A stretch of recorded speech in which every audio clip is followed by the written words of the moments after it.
Hello, Mary C. Williams, fourth graders, Miss Britt here. Today we are going to be doing lesson 52 on page 103. So go ahead and turn there now for me. And before we look at the paper itself and start talking about that, I wanted to take a moment and review with you a very important definition that we are going to be using today. So if you will recall, we learned the definition benchmark fraction. And we said benchmark fractions are common fractions that we use to compare. So the most common fraction that we use to compare is this one, 1/2. And so that's the one that we're going to focus on today, is using the benchmark fraction 1/2 to compare fractions. Because if I want to know if something is greater than something else, the first thing I ask myself is, well, for instance, if I want to know if, I'm running out of room here, if 2/6 is greater than 5/6, then I ask myself, which one is more than 1/2 and which one is less than 1/2, and that's what I'm going to teach you today. So we're going to be using the benchmark fraction 1/2. So we want to know if something is more than 1/2 or if it is less than 1/2. So more than 1/2, it is getting closer to 1/2. If it is less than 1/2, it is closer to 0. Kind of like rounding. So when we round numbers, we think about, is it more than 5 or is it less than 5? Kind of the same topic. So you can use area models to help you. So think about circles. Is it more than 1/2 of a pizza? You can use rectangular area models. Is it more than 1/2 of a candy bar? Or linear models. Is it more than halfway to 1 or is it less than halfway to 1? So that's what we're going to be working on today. Benchmark fractions, and we're going to be specifically looking at 1/2, and I'm going to show you how to do that. Okay, friends, so like I said, we're going to be using benchmark fractions, and we're going to be specifically using the benchmark fraction 1/2. And that's what's happened here on the first part, at the top part of your paper. So you can read through this if you would like to, but basically what's happening is Sarah is going to read for 3/6, 1/6, 2/6, 3/6. Make sure you can see. She's going to be reading for 3/6 every day after school, and Connor is going to be reading for 1/3 and 2/3, so 2/3. And they want to know which one is more. Well, if you think about it, then 3/6, if you make an area model, 3/6 is less shaded than 2/3. 2/3 is more shaded than 3/6. So that's why 3/6 is less than 2/3. Now, we're going to use area models, but I'm going to teach you the way that I do it because I do it mentally without having to make area models. So join me down at the bottom. We're going to use area models for this one, and I'm going to teach you the way that I do it, and then I'm going to complete 2 and 3 with you. Your job will be to complete 4, 5, 6, and 7 and take a picture and send it to us. So regardless of which way you do it, we want to see some kind of work or some kind of thought process, because I'm going to show you how I do it, and there'll still be work for that way as well. All right, so compare 2/8 and 3/4. So on this one, they made a linear model, and their linear model, they put 1/2. This is the halfway mark. Here's 2/8. This is 2/8. And you look at how much 2/8 is shaded. Well, that doesn't look like the same amount that is shaded over here. This looks like a larger amount. So obviously 2/8 is going to be less than 3/4. Now, what I don't like about this model is that they did not put their models on top of each other. I like for my models to be on top of each other so that I can actually truly compare the sizes. So this one's cut in 4ths. I'm going to cut this one in 8ths. So I'm going to come over here and I'm going to make my 8ths. And I'm going to try really hard to make all of my pieces the same size. So I need to shade 2 8ths. 1, 2. Now with my models sitting on top of each other, so 1 and then 2, it's easier for me to see that this is less than this, and so 2 8ths is less than 3 4ths. They also have an area model, a linear model, I'm sorry. This linear model shows you that 2 8ths is less than 1/2. And this linear model shows you that 3 4ths is more than 1/2. You can also see that with the area models. 1/2 of this model would be if we shaded this one and if we shaded this one. Over here, 1/2 was at this point with only the 1st 4th and the 2nd 4th shaded.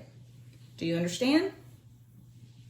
Okay, so let's keep moving. I'm going to show you how I solve this problem. Okay, friends, so now let's talk about how Miss Britt does this in her head. So I think about both fractions, 2 8ths, and I think about 3 4ths, and I ask myself, what is the denominator?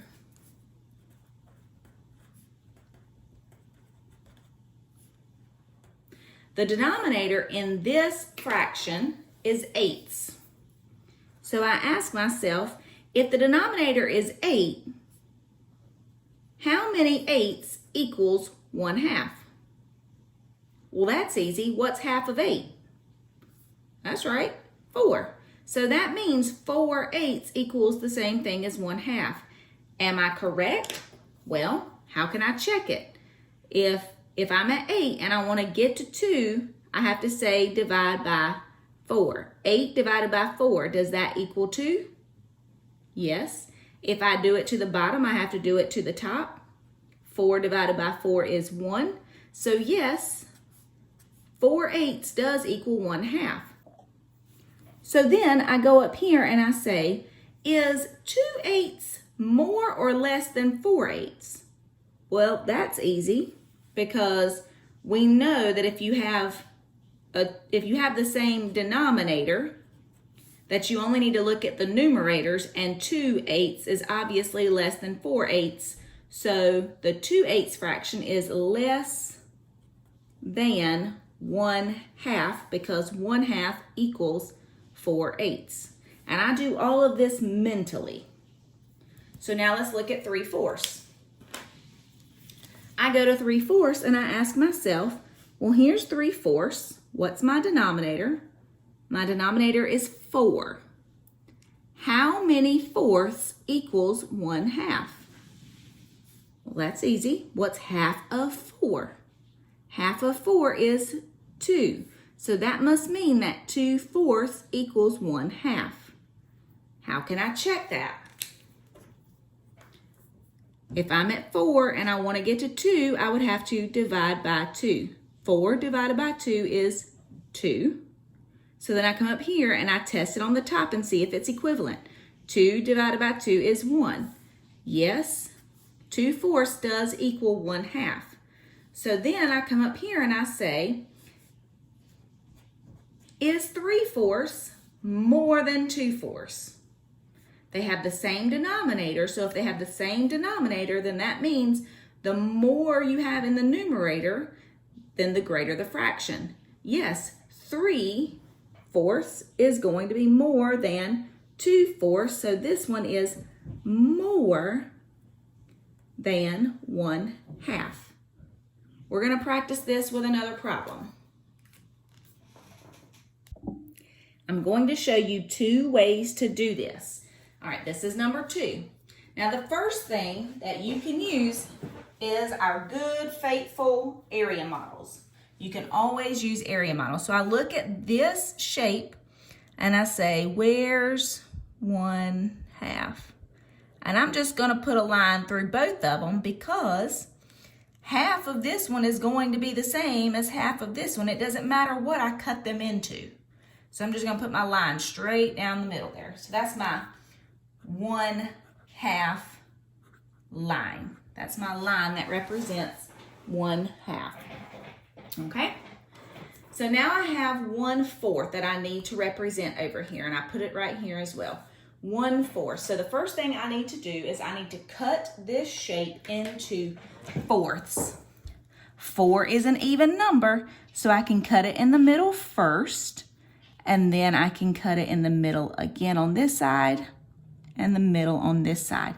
And now I have fourths. Now I can shade in one of those fourths. Right there. Okay. Now 8/10. I want to divide this shape into tenths. 10 is an even number, so I'm going to divide it in the middle first. And then I need 5 plus 5. So I have 5 is not an even number, so I have to do 2 and 3. And I try really hard.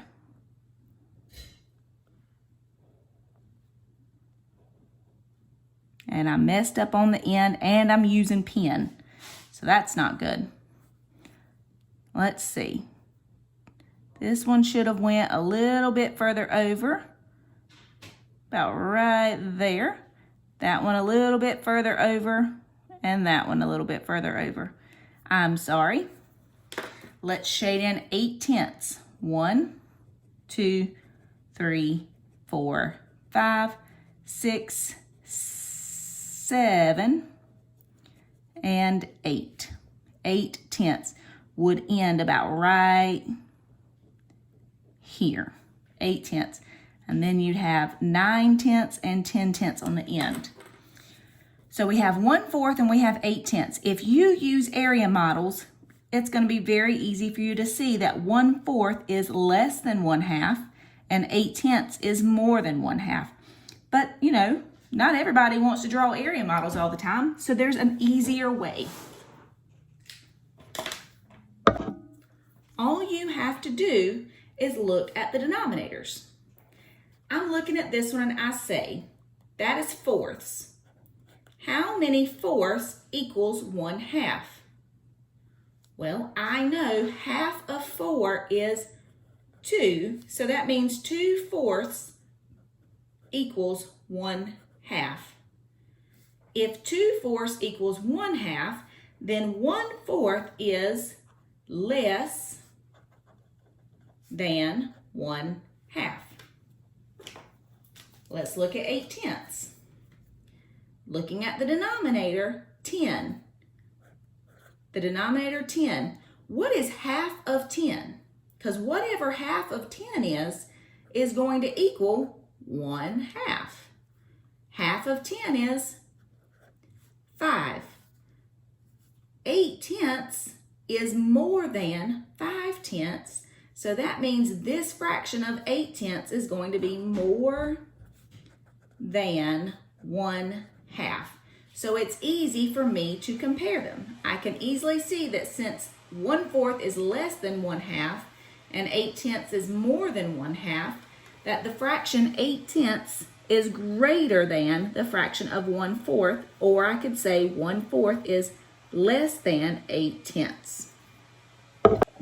All right, friends, let's do one more, and this one is actually a little bit tricky. It always gets kids every year. So the first thing we're going to do is we're going to do our area model. So look at these area models, and I'm going to go right on ahead, and I'm going to visualize where the middle is, and wherever the middle of that one is exactly the same here. So this is the halfway line. The halfway line. Whichever one is more than 1/2 is going to be greater than the one that is less than 1/2. Okay? All right, so let's come up here to 7/8 and turn this into 7/8. So I'm going to cut it in half because 8 is an even number. And then I need 4 and 4. 4 is even. Cut it in half. Cut it in half. And then 1, 2, 3, 4, 5, 6, 7, 8. And then I need to shade it in. 1, 2, 3, 4, 5, 6, 7 out of 8. Let's come down here to the next one. This is thirds. 3 is not an even number. So I kind of have to visualize where thirds is at. I'm going to do my little line here first so that I don't make a huge mistake. That looks pretty good. That looks pretty good. So I'm going to cut it in thirds. And then I need to shade 1/3. Which one is more than 1/2? Which one is less than 1/2?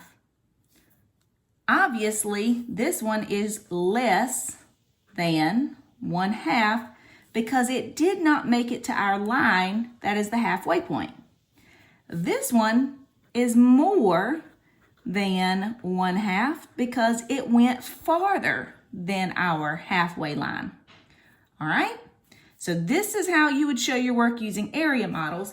Now I'm going to show you my way. My way gets a little tricky with this one, but I'm going to walk you through it. So 7/8. We have a denominator of 8. So we ask ourselves, how many 8s equals 1/2? Well, all you have to do is ask yourself, what is half of 8? Half of 8 is 4. So 4/8 equals 1/2. 7/8 is more than 4/8. So 7/8 is more than 1/2. More than 1/2. Now let's come over here to Mr. Difficult, because this right here is going to be a little bit difficult. You've got the number 3. 3 is not an even number, so you cannot easily find the halfway point. But I'm going to just draw 3 dollar bills here. These are going to be 3 $1 bills. $1, $1, $1. If I have $3 and I have to split it between myself, Mrs. Britt, and my husband, Mr. Britt, if I have to split it between us, then I'm going to get 1 goes to me. It needs to come down here. 1 needs to go to Mr. Britt. It comes down here. I don't know if you can see that. I'm so sorry. 1, so I have $3. 1 is going to myself, and 1 is going to Mr. Britt. Well, there's still $1 left. Well, what do you do with $1 if you want to split it with your friend? You change it into 4 quarters. 1, 2, 3, 4. 25 cents each. So we're going to change those into 25 cents each. Those are going to be quarters. I get 1, 2 of them, and Mr. Britt gets 2 of them. So when I think about half of 3, I always think about what's half of $3. Half of $3 is 1.5 or $1.50. So when I think about what is half of 3, I say, is it more than 1.5 or $1.50? 1 is less than $1 is less than $1.50. So no, it is not halfway. To be halfway, we would have to be more than a half, we'd have to have 2 whole thirds. But we only have 1/3. That doesn't make it halfway. And you can see that in the area model, how the halfway kind of cuts in between this third piece right here. So this is always a hard one for kids. So anytime the numbers are not even, you may want to always draw the area models to help you. But when you make area models, make sure they begin and end at the same point, that you make your pieces the same size inside of each one, and that you do your best to line things up right.